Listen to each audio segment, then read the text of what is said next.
ਭਾਰਤ ਵਿੱਚ corona virus ਨੇ ਇੱਕ ਵਾਰ ਮੁੜ ਤੋਂ ਰਫ਼ਤਾਰ ਫੜ ਲਈ ਹੈ, ਜਿਸ ਨੂੰ ਲੈ ਕੇ ਅੱਜ ਪ੍ਰਧਾਨ ਮੰਤਰੀ ਨਰਿੰਦਰ ਮੋਦੀ ਨੇ ਵੱਖ-ਵੱਖ ਸੂਬਿਆਂ ਦੇ ਮੁੱਖ ਮੰਤਰੀਆਂ ਦੇ ਨਾਲ ਵੀਡੀਓ ਕਾਨਫਰੰਸਿੰਗ ਜ਼ਰੀਏ ਗੱਲਬਾਤ ਕੀਤੀ। ਇਸ ਦੌਰਾਨ ਪੀਐਮ ਮੋਦੀ ਨੇ ਕਿਹਾ ਕਿ ਦੇਸ਼ ਵਿੱਚ ਕਰੀਬ 96% ਮਰੀਜ਼ ਰਿਕਵਰ ਹੋ ਚੁੱਕੇ ਨੇ, ਪਰ ਹੁਣ ਅਚਾਨਕ ਕੇਸ ਵਧ ਰਹੇ ਨੇ, ਇਸ ਲਈ ਸਾਰੇ ਮੁੱਖ ਮੰਤਰੀਆਂ ਨੂੰ ਚਿੰਤਾ ਕਰਨ ਦੀ ਗੱਲ ਕਹੀ ਹੈ।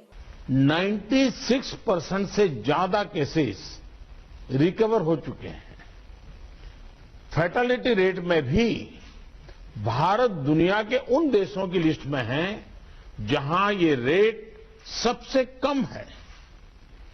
देश और दुनिया में कोरोना की स्थिति को सामने रखते हुए जो प्रेजेंटेशन यहां दिया गया, उससे भी कई अहम पहलू हमारे सामने आए हैं।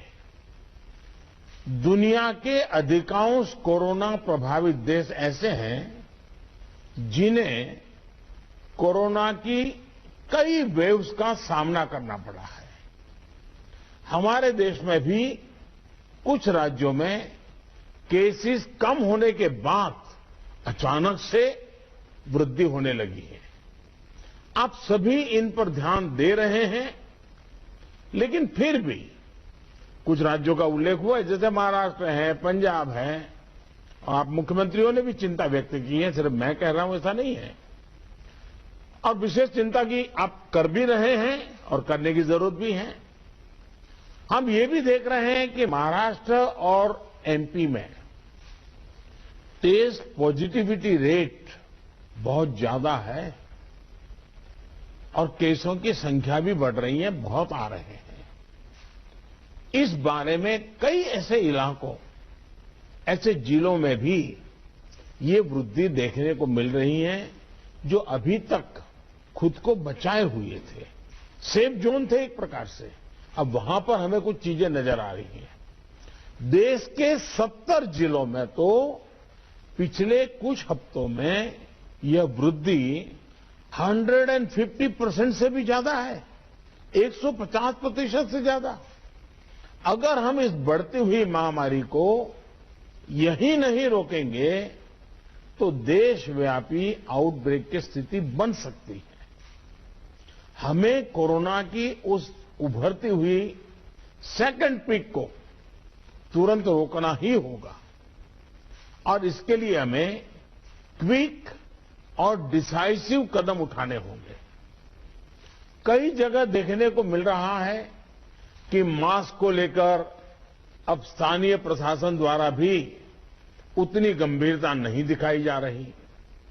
मेरा आग्रह है कि स्थानीय स्तर पर गवर्नेंस को लेकर जो भी दिक्कत है, उनकी पड़ताल, उनकी समीक्षा की जानी और उन दिक्कतों को सुलझाया जाना, ये मैं समझता हूं वर्तमान में बहुत आवश्यक है।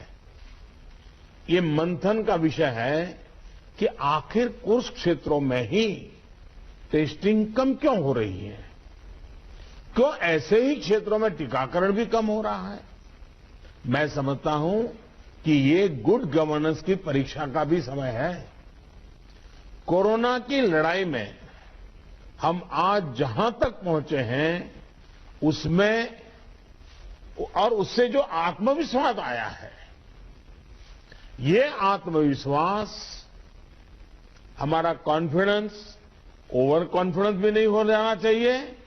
हमारी ये सफलता लापरवाही में भी नहीं बदलनी चाहिए।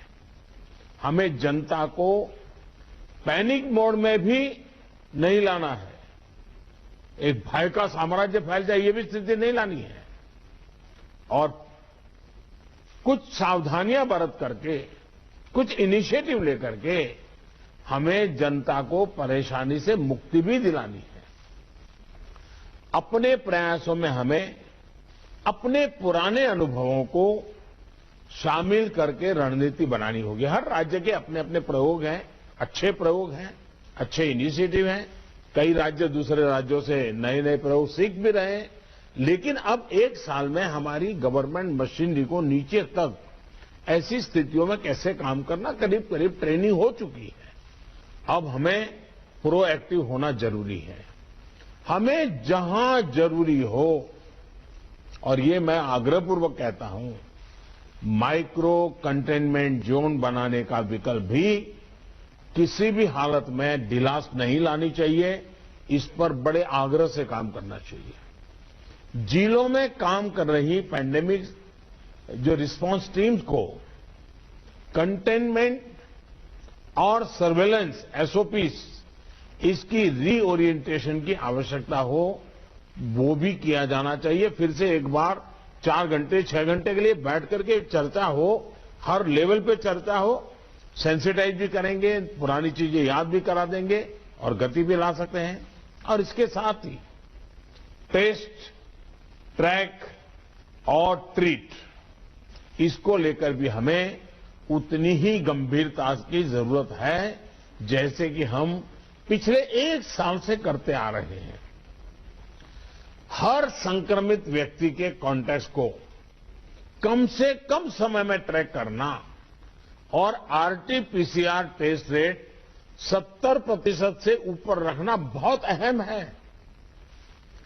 हम ये भी देख रहे हैं कि कई राज्यों में रैपिड एंटीजन टेस्टिंग पर ही ज्यादा बल दिया जा रहा है और उसी भरोसे गाड़ी चल रही है। जैसे केरल है, उड़ीसा है, छत्तीसगढ़ है, यूपी है। मुझे लगता है कि इसमें बहुत तेजी से बदल की जरूरत है। इन सभी राज्यों में, मैं तो चाहता हूं देश के सभी राज्यों में हमें आरटी-पीसीटी टेस्ट और बढ़ाने पर जोर देना होगा। एक बात जो बहुत ध्यान देने वाली है वो ये कि इस बार हमारे टियर 2 और टियर 3 शहर जो शुरू में प्रभावित नहीं हुए थे, उनके आसपास के क्षेत्र प्रभावित ज्यादा हो रहे हैं। देखिए, इस लड़ाई में हम सफलतापूर्वक बच पाए हैं, उसका एक कारण था कि हम गांवों को इससे मुक्त रख पाए थे। लेकिन टियर 2, टियर 3 सिटी पहुंचा तो इसको गांव में जाने से देर नहीं लगेगी और गांवों को संभालना हमारी व्यवस्थाएं बहुत कम पड़ जाएगी। और इसलिए हमें छोटे शहरों में टेस्टिंग को बढ़ाना होगा। हमें छोटे शहरों में रेफरल सिस्टम और एम्बुलेंस नेटवर्क के ऊपर विशेष ध्यान देना होगा। ਰੁਕਦੇ ਇੱਕ ਛੋਟੇ ਜਿਹੇ ਬ੍ਰੇਕ ਦੇ ਲਈ ਬ੍ਰੇਕ ਦੇ ਉਸ ਪਾਰ ਪ੍ਰਧਾਨ ਮੰਤਰੀ ਨੇ ਦੇਸ਼ ਵਿੱਚ ਵੱਧ ਰਹੇ ਕੋਰੋਨਾ ਵਾਇਰਸ ਦੇ ਮਾਮਲਿਆਂ ਦਾ ਕਾਰਨ ਦੱਸਿਆ।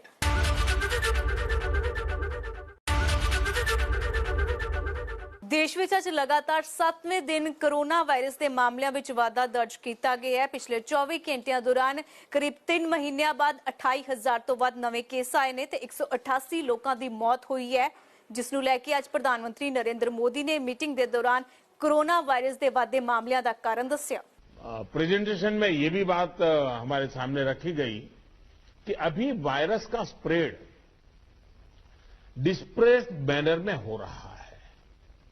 इसकी बहुत बड़ी वजह यह भी है कि अब पूरा देश ट्रैवल के लिए खुल चुका है। विदेशों से आने वाले लोगों की संख्या भी बढ़ी है। इसलिए आज हर एक केस के ट्रैवल की, उसके कॉन्टैक्ट के ट्रैवल की सूचना सभी राज्यों को आपस में भी साझा करना जरूरी है। आपस में जानकारी साझा करने के लिए किसी नए मैकेनिज्म की जरूरत लगती है तो उस पर भी विचार होना चाहिए। इसी तरह विदेश से आने वाले यात्रियों और उनके कॉन्टैक्ट के सर्वेलेंस के लिए एसओपी के पालन की जिम्मेदारी भी हमारी अब बढ़ गई है। अभी हमारे सामने कोरोना वायरस के न्यूटन्स को भी पहचाने और उनके प्रभावों का आकलन का भी एक प्रश्न है। आपके राज्यों में आपको वायरस के वेरिएंट का पता चलता रहे, इसके लिए भी जीनोम सैंपल भी टेस्टिंग के लिए भेजा जाना उतना ही अहम है। साथियों, वैक्सीन अभियान को लेकर कई साथियों ने अपनी बात रखी।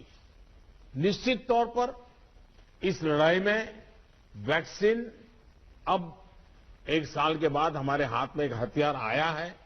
ये प्रभावी हथियार है। देश में वैक्सीनेशन की गति लगातार बढ़ रही है। हम एक दिन में 30 लाख लोगों को वैक्सीन करने के आंकड़े को भी एक बार तो पार कर चुके हैं। लेकिन इसके साथ ही हमें वैक्सीन डोसेज वेस्ट होने की समस्या को बहुत गंभीरता से लेना चाहिए। तेलंगाना और आंध्र प्रदेश में 10% से ज्यादा वैक्सीन वेस्टेज है। यूपी में भी वैक्सीन वेस्टेज करीब करीब वैसा ही है। वैक्सीन क्यों वेस्टेज हो रही है, इसकी भी राज्यों में समीक्षा होनी चाहिए और मैं मानता हूं हर रोज शाम को इसकी मॉनिटरिंग की व्यवस्था रहनी चाहिए और हमारी सिस्टम को प्रोएक्टिव लोगों को कांटेक्ट करके एक साथ इतने लोग मौजूद रहें ताकि वैक्सीन दे, वैक्सीन वेस्टेज न जाए, इसकी व्यवस्था होनी चाहिए। क्योंकि एक प्रकार से जितना परसेंटेज वेस्टेज होता है, हम किसी के अधिकार को बर्बाद कर रहे हैं। हम किसी के अधिकार को बर्बाद करने का हमें हक नहीं है। स्थानीय स्तर पर प्लानिंग और गवर्नेंस की जो भी कमियां हैं, उन्हें तुरंत सुधारा जाना चाहिए। वैक्सीन वेस्टेज जितनी रुकेगी, और मैं तो चाहूंगा राज्यों ने तो जीरो वेस्टेज के टारगेट से काम शुरू करना चाहिए। हमारे यहां वेस्टेज नहीं होने देंगे। एक बार कोशिश करेंगे तो इंप्रूवमेंट जरूर होगा। उतने ही ज्यादा हेल्थ वर्कर्स, फ्रंटलाइन वर्कर्स और दूसरे एलिजिबल लोगों को वैक्सीन की दोनों डोज पहुंचाने के हमारे प्रयास सफल होंगे। मुझे विश्वास है कि हमारे इन सामूहिक प्रयासों और रणनीतियों का अमल जल्दी ही हमें दिखाई देगा और उसका परिणाम भी नजर आएगा। अंत में मैं कुछ बिंदु फिर एक बार दोहराना चाहता हूं ताकि हम सभी इन विषयों पर ध्यान देते हुए आगे बढ़े। एक मंत्र जो हमें लगातार हम सबको कहना होगा, दवाई भी और कड़ाई भी। देखिए, दवाई मतलब बीमारी चली गई ऐसा नहीं। मान लीजिए किसी को जुकाम हुआ है, उसने दवाई ले ली, सब ली, तो इसका मतलब ये नहीं है कि उसको ठंडी जगह पे बिना सुरक्षा के ऊनी कपड़े वगैरह पहने बिना वो चला जाए, बारिश में कहीं भीगने के लिए चला जाए। भाई ठीक है, तुमने दवाई ली है, लेकिन तुम्हें बाकी संभालना तो पड़ेगा ही पड़ेगा। ये हर हेल्थ का नियम है जी। ये कोई इस बीमारी के लिए नहीं है, ये हर बीमारी के लिए है जी। अगर हमें टाइफाइड हुआ, दवाई हो गई, सब हो गई, फिर भी डॉक्टर कहते हैं वे इन चीजों को नहीं खाना। ये वैसा ही है। और इसलिए मैं समझता हूं इतनी सामान्य बात लोगों को समझानी चाहिए। और इसलिए दवाई भी और कड़ाई भी, इस विषय में हम बार बार लोगों को आग्रह करें। दूसरा जो विषय मैंने कहा, आरटीपीसीआर टेस्ट को स्केल अप करना बहुत आवश्यक है ताकि नए केसेस की पहचान तुरंत हो सके। स्थानीय प्रशासन को माइक्रो कंटेनमेंट जोन बनाने की दिशा में हमें आग्रह करना चाहिए। वो वहीं पर काम तेजी से करें, हम बहुत तेजी से रोक पाएंगे ताकि संक्रमण का दायरा फैलने से रोकने में वो मदद करेगा। फिलहाल समय एक होर छोटे ਜਿਹੇ ब्रेक ਦਾ। ब्रेक ਦੇ ਉਸ ਪਾਰ ਪੀਐਮ ਮੋਦੀ ਨੇ ਮੁੱਖ ਮੰਤਰੀਆਂ ਨੂੰ ਕੀ ਦਿੱਤੀ ਹੈ ਸਲਾਹ।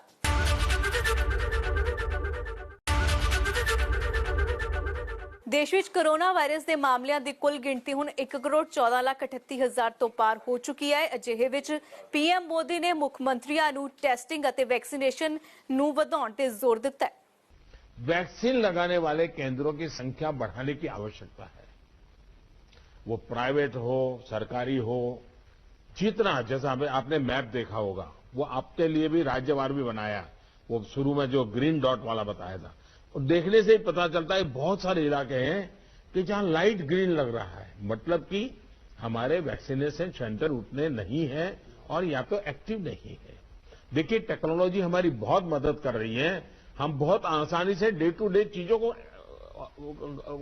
ऑर्गेनाइज कर सकते हैं। इसका हमें फायदा तो लेना है, लेकिन उसमें उसके आधार पर हमें इंप्रूवमेंट करना है। हमारे जितने सेंटर्स प्रोएक्टिव होंगे, मिशन मोड में काम करेंगे, वेस्टेज भी कम होगा, संख्या भी बढ़ेगी और एक विश्वास तुरंत बढ़ेगा। मैं चाहता हूं कि इसको बल दिया जाए।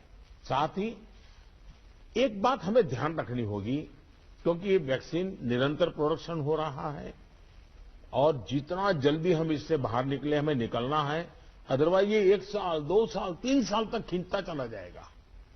एक मुद्दा है वैक्सीन की एक्सपायरी डेट। हमें ध्यान रखना चाहिए कि जो पहले आया है उसका पहले उपयोग हो, जो बाद में आया है उसका बाद में उपयोग हो।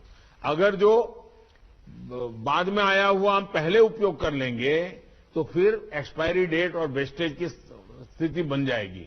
और इसलिए मुझे लगता है कि अवॉइडेबल वेस्टेज से तो हमें बचना ही चाहिए। हमें पता होना चाहिए कि ये लॉट हमारे पास जो है इसकी एक्सपायरी डेट ये है, हम सबसे पहले इसका उपयोग कर लेंगे। ये बहुत जरूरी है।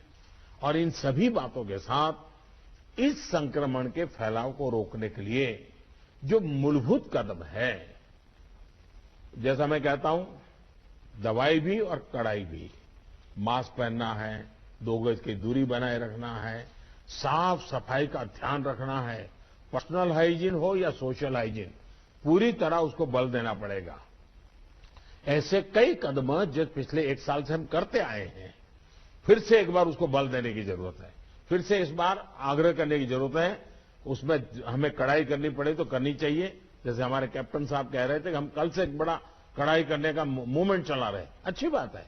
मुझे लगता है कि हम सबने इस दिशा में हिम्मत के साथ करना पड़ेगा। मुझे विश्वास है कि इन विषयों पर लोगों की जागरूकता बनाए रखने में हमको सफलता मिलेगी। मैं फिर एक बार आपके सुझावों का लिए धन्यवाद करता हूं। और भी जो सुझाव है आप जरूर भेजिए। जो हॉस्पिटल के विषय में जो आज चर्चा निकली है, आप 2-4 घंटे में ही सारी जानकारी दे दीजिए, ताकि मैं शाम को 7-8 बजे के आसपास मेरे डिपार्टमेंट के लोगों के साथ रिव्यू करके इसमें से अगर कोई बॉटलनेक है तो उसको दूर करने के लिए कोई आवश्यक निर्णय करने होंगे तो हेल्थ मिनिस्ट्री तुरंत कर लेगी और मैं भी उस पर ध्यान दूंगा। लेकिन मैं कहता हूं कि हम अब तक जो लड़ाई जीतते आए हैं, हम सबका सहयोग है। एक हमारा कोरोना वॉरियर का सहयोग है, उसके कारण हुआ है। जनता जनार्दन ने भी बहुत कोऑपरेट किया है जी। हमें जनता से जूझना नहीं पड़ा है। हम जो भी बात लेते गए, जनता ने विश्वास किया है, जनता ने साथ दिया है और भारत विजयी हो रहा है 130 करोड़ देशवासियों की जागरूकता के कारण, 130 करोड़ देशवासियों के सहयोग के कारण, 130 करोड़ देशवासियों के कोऑपरेशन के कारण। हमें जितना जनता जनार्दन को इस विषय पर फिर से जोड़ पाए, फिर से विषय को बताएंगे, मुझे पक्का विश्वास है कि जो अभी बदलाव नजर आ रहा है, हम उस बदलाव को फिर से एक बार रोक पाएंगे, फिर से हम नीचे की तरफ ले जाएंगे, ऐसा मेरा पक्का विश्वास है। आप सबने बहुत मेहनत की है, आपके पास इसकी एक्सपर्टाइज टीम बन चुकी है। थोड़ा आप डेली 1 बार 2 बार पूछना शुरू कर दीजिए, सप्ताह में 1-2 बार मीटिंग लेना शुरू कर दीजिए, चीजें अपने आप गति पकड़ जाएगी। मैं फिर एक बार बहुत शॉर्ट नोटिस में आप सबको आज की मीटिंग मैंने ऑर्गेनाइज की, लेकिन फिर भी आपने समय निकाला और बहुत विस्तार से अपनी सारी जानकारियां दी। मैं आपका बहुत बहुत आभार व्यक्त करता हूं। धन्यवाद जी। ਫਿਲਹਾਲ ਦੇ ਲਈ ਇੰਨਾ ਹੀ। ਤੁਸੀਂ ਮੈਨੂੰ ਦਿਓ ਇਜਾਜ਼ਤ। ਪ੍ਰਦੇਸ਼ ਦੁਨੀਆ ਤੇ ਪੰਜਾਬ ਦੀਆਂ ਵੱਡੀਆਂ ਖਬਰਾਂ ਵੇਖਣ ਦੇ ਲਈ ਬਣੇ ਰਹੋ ABP ਸਾਂਝਾ ਦੇ ਨਾਲ।